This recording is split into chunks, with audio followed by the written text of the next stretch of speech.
after a big show, like either like the Nationals or you just did the Triple O. Share Mhm. it, be lovely Miss Kyndle. What was that thing you want? What was that thing, as my other guy says, it make you stranger, but make you stronger. You know what? Funny enough, I didn't really have after the Triple O, I really didn't have any cravings. Um, Funny enough, the last two shows I haven't. And I think because of the fact that the last couple of shows leading up into the shows, I was eating hamburgers.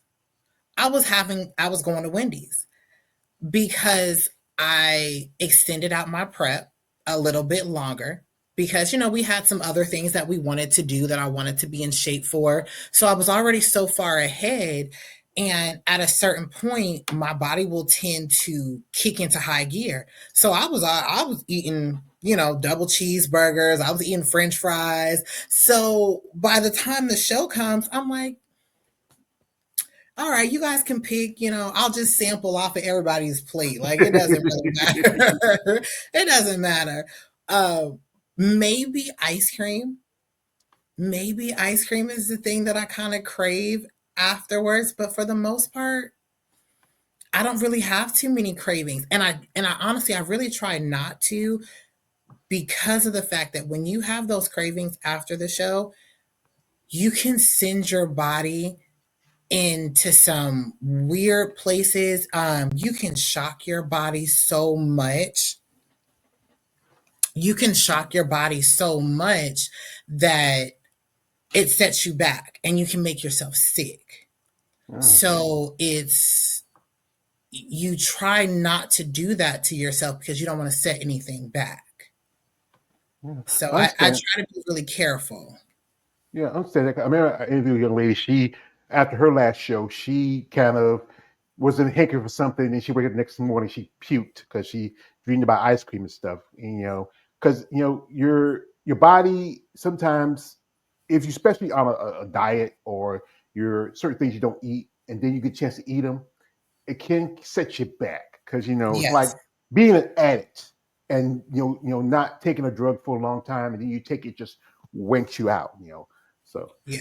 Eric, folks, while we have Kindle here, what we do is we're going to jump into her social media for a bit and her IG. If you want to follow her, her link is in the description of this live stream. You want to check her out and support her, and ladies, can you support? But guys, and I tell this verbatim, as a rule, guys, no weird shit. Don't do it. Yes. She has her Sean might super kick you. I wouldn't want to hear about somebody getting hurt up over their husband because these ladies deserve a little more space. So, folks, we'll jump in her social media for a bit. If you want to follow her, the link, as I said again, the links are in the description of this live. So, wait, folks, and here we go. You know, and here we go here. And this is a picture from the Triple O. And what made Yeah. you want to make your debut here? I'm a big fan of Sid. I love her physique. I am actually a really big fan of Andrea Shaw. Funny enough, when I won overall, they wound up comparing me to her.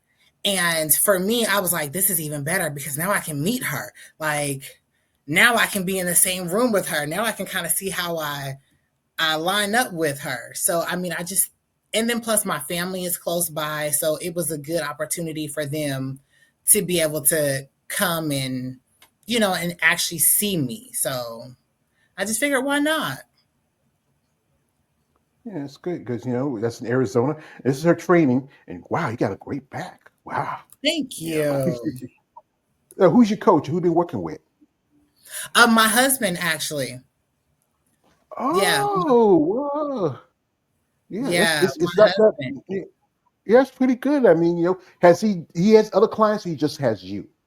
No, he just has me. I am spoiled beyond belief. He just has me.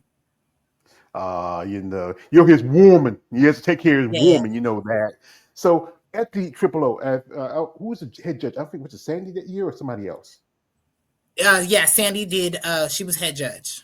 Okay, and knowing her, she usually give like a critique. You ever get a chance to talk to her? about what you need to improve on, especially because you took 11 at the show, and that's pretty close to the top 10. I did. First thing I did after the show was over was beeline straight to her. Because I wanted to get her feedback. And honestly, even before I did the show, I reached out to Sandy a couple of times because I wanted her feedback. Almost every show I did, I sent her something to get her feedback. And honestly, my conditioning, I can honestly say my conditioning, even for myself, looking at me, I don't feel like I brought my best conditioning. But trial and error, when you turn pro, they say you kind of have to start back from the bottom. So if me starting at 11th place is starting from the bottom, I'll take that. But I definitely want to bring in a little bit more of my conditioning, make sure that I'm a little bit more on target just to accentuate the muscle development that I've been able to grow and build. Mm-hmm. Now here she had a conversation on with the podcast with Nicole Zenobia, also Sharonka Hitton, Lowe, and also a lady who I've met and also had on my channel before, the lovely Miss Shauna Boswell. So you're gonna check out this early interviews they did, and the blood work that I get done. Like I'm really open about that kind of stuff and posting that kind of things and being open with your doctor and talking about that kind of stuff because I feel like that doesn't get talked about enough. So I feel like I'll try and bring that kind of stuff to light, that it's okay to have that kind of conversation with your doctor. I mean, they know you compete. I mean, be as safe as possible. I've posted me going in for getting my blood work and stuff done and, what, you should be looking for. So I feel like just getting this, I've posted about the blood work that I get What's done. that experience like? You were like with three Olympic level competitors. You got Sharonica physique, you got Nicole, who's figure. You also have Rashana, women's bodybuilding. Also, Low, I think she ain't competed in a while.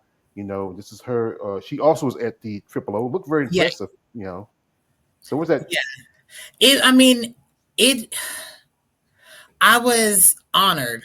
I was very much honored because, like I had said in the interview, I used to, I still do. I watch Sharonica. I watch the way that she does posing, even though she does a different division. I still watch her. I watch her fluidity. I watch how she moves. Each one of those ladies has something that you can learn from, that you can build from. And just talking with them and being able to talk with a group of ladies who understand what you're going through and some of the trials and tribulations that you go through when it comes to family and friends and just overall being in the gym. So it was a great experience. Well, like I said, it's great. Like I said, I met with Shauna a couple of years ago. She's a great lady. I do follow Sharonka Hitton. Her girlfriend Chris Bully just recently followed me on IG. I appreciate that. I know they're engaged, recently engaged. Shout out to them.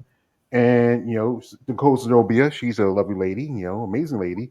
Those all you ladies are beautiful. Like I said, one thing is, especially for me as a black man, I love black women, especially y'all black ladies with muscles. Y'all get, like I said, y'all get me excited. It's just something about y'all, just something different compared to others. But I do respect your passion and commitment to sport.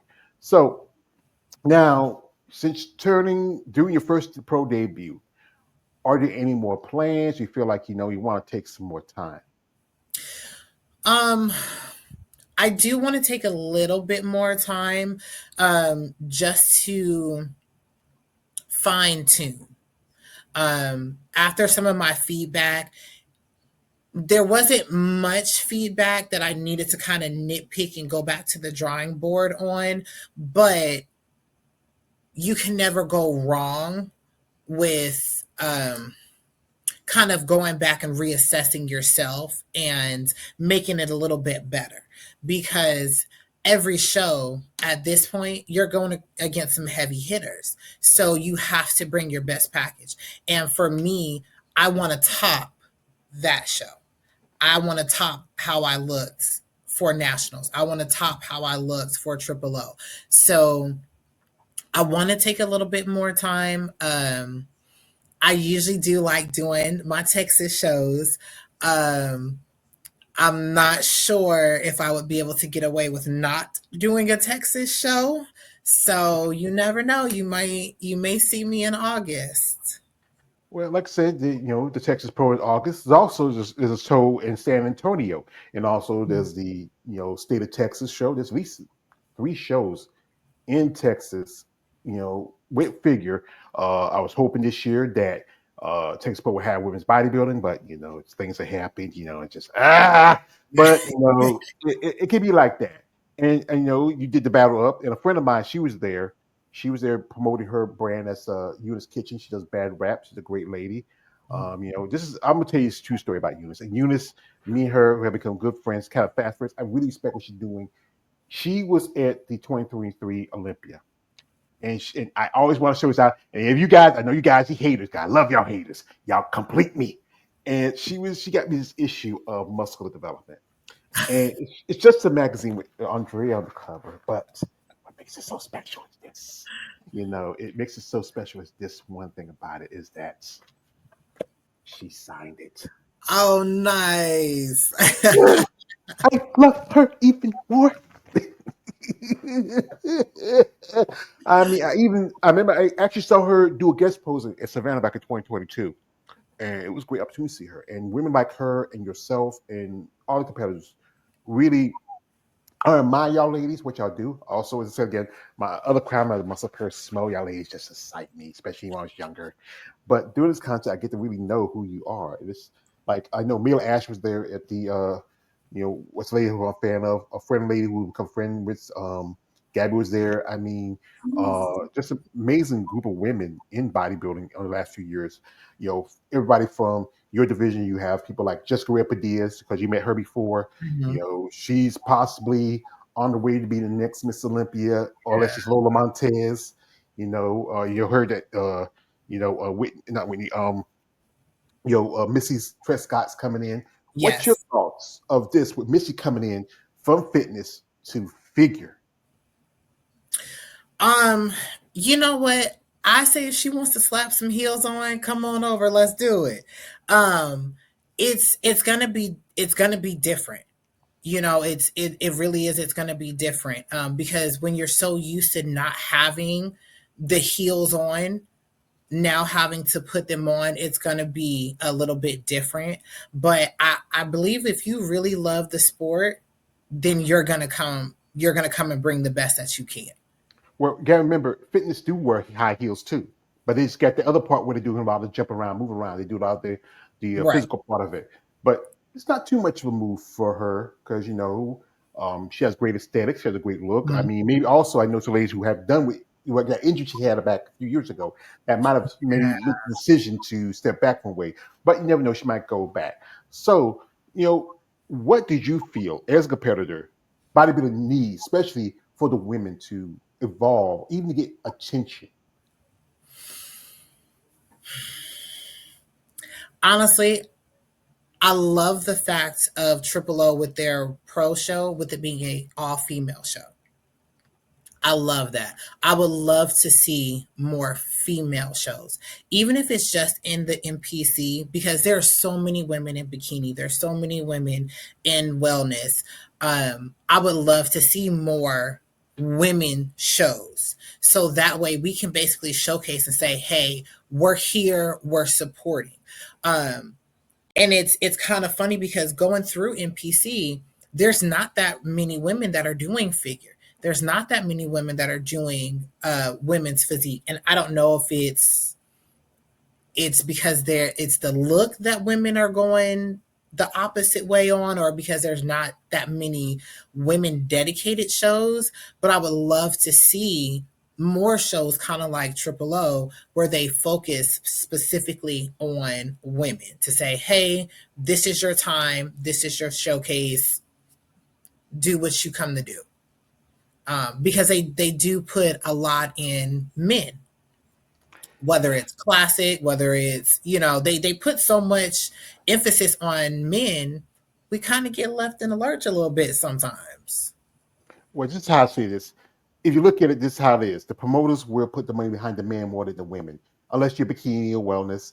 Uh, Mm-hmm. Women's bodybuilding has next to few qualifiers for pros for them.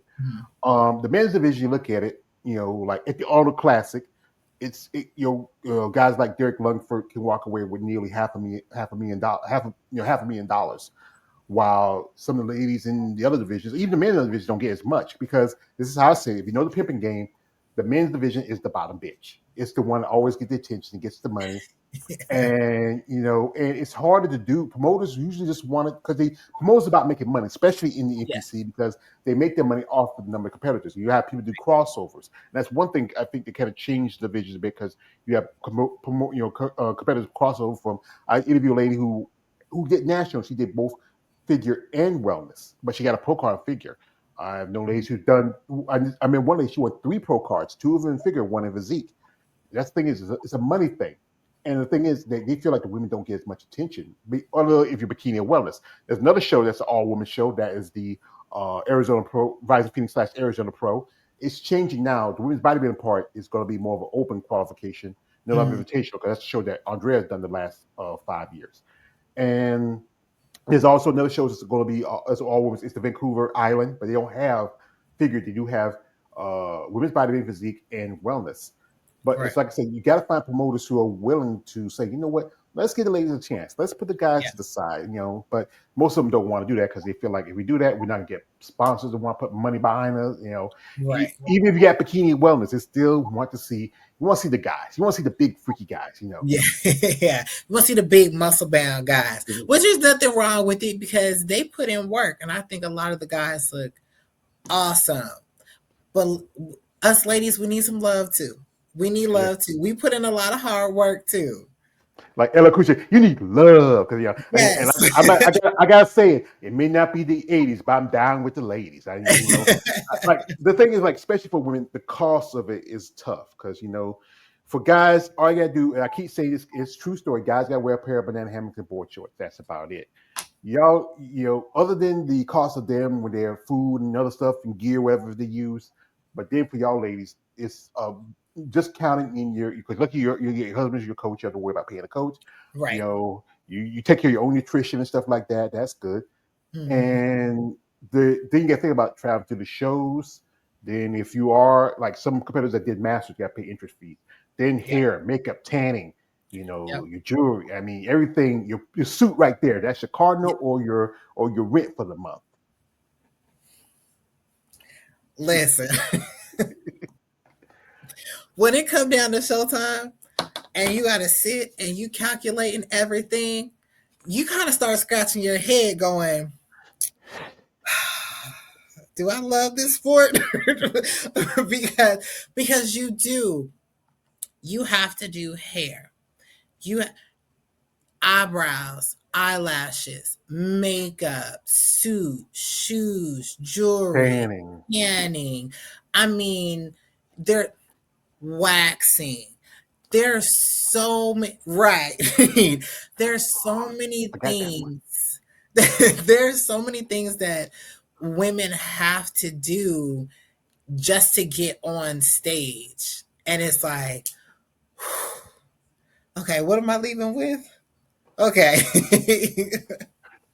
Yeah, I mean, like I'd be like think about it. You're putting more in than you get out of it. Because okay, you do a show. I think it was $9,000 for Erica Gatt, and that's a good chunk of change. I mean, that's probably some people's prep for the year. But then she's going to the Olympia, and they do take care of you, give you per diem. And then I think you're changing it now where they're cutting some things out because they really want to. One thing is that they're trying to compete with the Arnold. The Arnold does not have either women's bodybuilding physique or figure. And I grew up watching his movies. I'm a fan of Arnold, and I always think this Arnold Schwarzenegger, like, get to the chopper. But I don't like his politics when it comes to y'all women. And it's saying that using the excuse that people don't want to see y'all. But the fact is, people go by what they like to see. Most time, bodybuilding is a very fringe sport. Most people don't understand it. Yeah, I mean, there are some very, very talented ladies. I mean, very talented ladies. You literally can type in, pro women in Instagram, and you see some amazing women that pop up. And I do think that sometimes, not really being able to showcase that kind of is a hindrance, but that's where the love of the sport comes in. Regardless of the politics, you have to have a love of the sport. In order for us to keep doing it and keep pushing, you have to have a love of the sport and you have to start connecting with like minded people. And I always believe when like minded people connect, anything can happen.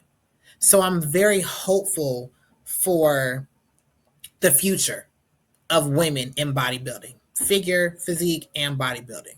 I'm very hopeful for it because there are a lot of like minded people that are starting to connect together and they're talking and they're moving and they're trying to make things happen. So, I mean, I think it's going to be good in the future as long as people are coming together and they're willing to work together. So, Mhm. And also, I think also really the competitors also need to step up because you got to think about it, this is your sport. You need to promote this. I talked with some on podcasts where we've seen Future Show who wins bodybuilding. I interviewed a lady who also a figure competitor. She told me to cut figure from the from the sports festival in Reno this year. Um, you just have to really put in work. You have to find the people who really want to see y'all have those opportunities. But the mhm, problem is, the everyday person or just somebody who even follow bodybuilding just don't like the way the divisions have changed and evolving. You have people out there who make comments like, "This he trying to be a man," yada yada yada yada yada, and that's the haters. And then you have the guy that says, "Well, I saw your videos, your Kindle. Yeah, yeah, you get it." But you know what? Those people, it's like they're one side of it, but those people who are in the middle of the road who support y'all who understand that you do this because you love the sport. But the thing is, yes. I also like this: the sport should give you something out of it. Now you got to pay a pro card every year. Just hear the whole thing. Everybody was like worried about the whole thing situation with the pro card thing. Like, what's going on? What's going on? But the thing is, it's a business thing. Like anything, this is a business. Mhm. Like they're starting a new fit model division. Excuse me. Ha! Put. I mean, I'm not a fan of it. I feel like it's going to come in and end up being the same thing that it was supposed to replace or be evolved from. Because the fact is, it's the evolution of the athletes. They don't want crossovers, but after a while, you're going to see it because you know what? This Mhm. sport is influential, and it really affects somebody who gets into it. Now, I will say one thing about crossover, especially for women. The one thing that I, well, not one, but the main thing that I kind of do like about crossover is when you're that in between, being able to do that crossover kind of helps you find out where you're at. And like I said, I did women's physique. And a lot of my feedback that I got back from the show when I did both was, and I did it in two different federations because I wanted to see where I fit the best. I know what I like, I know what I love, but I want to see because people kept saying, Kendall, you're an in betweener. If you get maybe a little bit bigger, you'd be great over here. But if you stay where you are, you'll be great here. So being able to do that crossover to actually get feedback from multiple different people to say, you know what, no, I think you should stay here because you fit 8 of the 10 criteria here. But if you move over here, you're going to have to bring it up 5 or 6. So there are some benefits of doing crossovers. I think sometimes when you start awarding for both for both divisions, that's where the lines start to get a little bit blurred and some of the criteria starts to get missed because now people looking at it from the outside, they don't know what you're supposed to look like because you're being awarded on both ends. Hmm. Yeah, But because crossover has benefits, but it also has its downsides, just like everything. hmm Yeah, because you know what? I think the problem is also when they set those standards for our competitors, you should stick to it. And often I've heard like the judges go by what they see. Like we talked about Sharonica. Some feel that Sharonica should have won the title at the Olympia for Miss Physique because she fits more in aesthetics compared to Sarah. Sarah, I think when she became champion after she beat Shanique, she kind of changed the vision. It has evolved from it.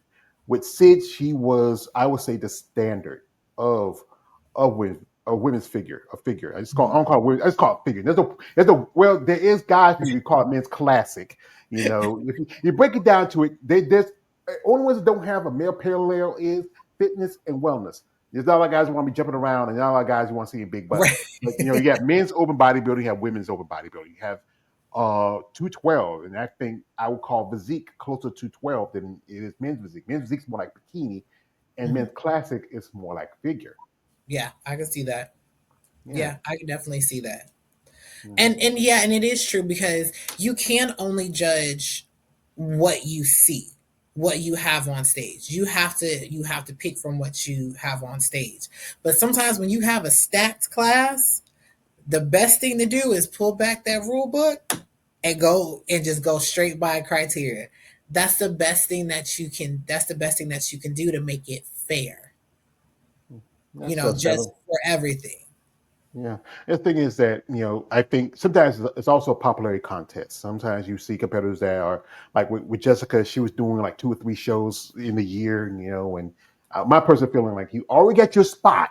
Why are you in the way of somebody else? I understand people say you want to be competitive. Yeah, I understand that. She said that on one of her on a post, but the thing is you already got your spot. You might be the next Miss Olympia, or they might go with Missy or Lola, you know. And the thing is, like I said again, to go back to the cost, ladies have to find a way to, like circumvent and make the money. What did you do for a living, to keep, paying this lifestyle into bodybuilding? So I did work for I worked for the state for a while, but right now I do online training. I have like 3 different businesses right now. So I do online training. I do meal prep. I also have a all natural skincare line and an online bakery. Ooh. Yes, I love to bake. My husband gains at least 15 pounds every prep. Uh, because when I get on prep, I bake. I can't taste any of the food, so he is now my taste tester, and I'm always coming up with something new. So I'm like, here, taste this. Here, eat this. So he gains at least 15 pounds. So whatever I lose, he gains. I did an interview with a lady. Her name is Christina Ware, and she turned pro last year. And she told me the same thing. She likes baking. She makes her husband, her daughter eat in front of her. She aggressively bake and make them say, "Eat it!" And Yep. but that's the thing is that food is both a tool and a weapon for a bodybuilder. And I know it's nice to have those temptations every now and then that smell, but then you have to stick to your diet. It's important to you, and also your training. So, what's the training like for you on a daily basis? So on a daily basis, I'm usually up early in the morning. I try to get some fasted cardio in. In between doing my clients and orders. From there, the way that I have my split is I try to break my days down from different body parts. And I'm usually in the gym for probably maybe about an hour and a half to 2 hours. But that will consist of my training, my cardio, and my posing. Anytime I'm in the gym and I've done a workout, I go pose because that's an additional workout. That is an additional step that you take. And a lot of the times, I don't do just my figure posing. I'll do bodybuilding posing, whether it's men or women's, because that helps with my conditioning. That helps get me set in place. That helps me be able to hold my poses while I'm on stage. So I'm usually in the gym probably about 6 days a week, give or take, probably about an hour and a half, 2 hours. Like just about every day, Yeah, I think a lot of people think like you're the gym like 24/7, but no, you have to still live, breathe, eat, Yes. sleep. You just go enough times to really work on those things. Like you say, working conditions is one thing. What's the workout set? It's like, you know what, this is easy, and the one says, "Damn, I gotta do this shit." One, I love shoulder days. I love a good shoulder day. Funny enough, I can't have too many shoulder days because that is the one body part on me that will grow like no one's business. But I love my shoulder days. The way that we do things, I like progressive overload. I like to lift heavy. I like heavy. I like short reps. That works for my body. I've worked out with some people and they can do 15, 20, and I'm looking at them like, boy, by the time I get to 10, I'm tired. I ain't doing no more. Yes. You might get 12. You said you lucky if you get 5 out of me, and I'm done. I'm home. I say, I'll get my That's shit about on. it. But I do. I mean, I like lifting heavy because for me, it's pushing myself. It's pushing myself beyond. It's like, okay, here's my PR for this week. Let me see if I can top that next week, even if it's just going up by 5 or by 10. So I like lifting heavy. I like focusing on the tension and the resistance. Like I love focusing on the contractions and feeling the squeeze in the muscle in every movement. So a lot of my movement, and that's probably why some of my workouts take so long, because a lot of my movements are very slow and controlled. Because if I honestly, if I'm not feeling the burn and the tightness, I ain't doing something right. So that means I need to go back and do it again. That or it ain't heavy enough. So we need to add some more weight. And the one you just, like I said, I don't feel like doing it, but you got to do it anyway.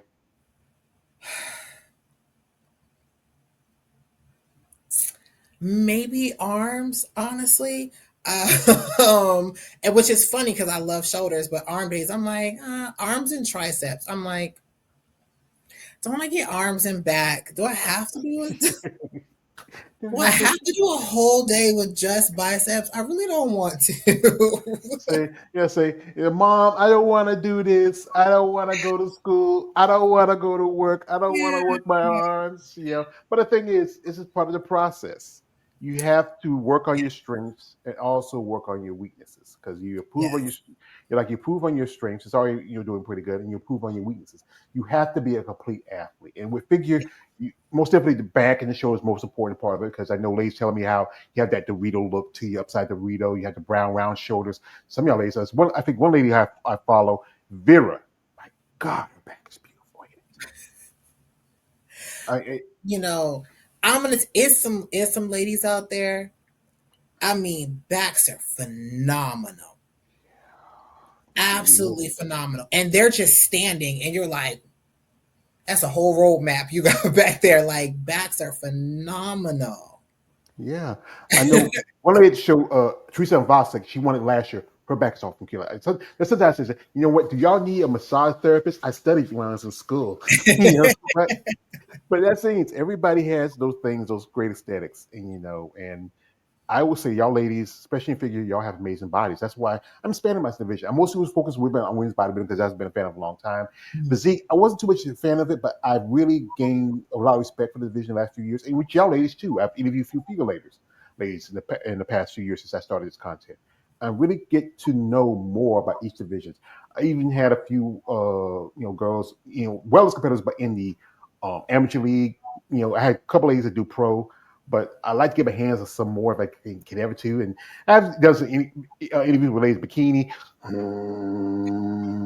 But I like I said, I respect their passion because this is what you have to do for passion. There's not a lot of money to it. It's not lucrative. It's not like if you were playing in the even WNBA still makes a good chunk of change every now and then. Right, But right, bodybuilding, because of its extreme you know about it, so extreme environment about it, community it is, because it's not as seen as a mainstream sport.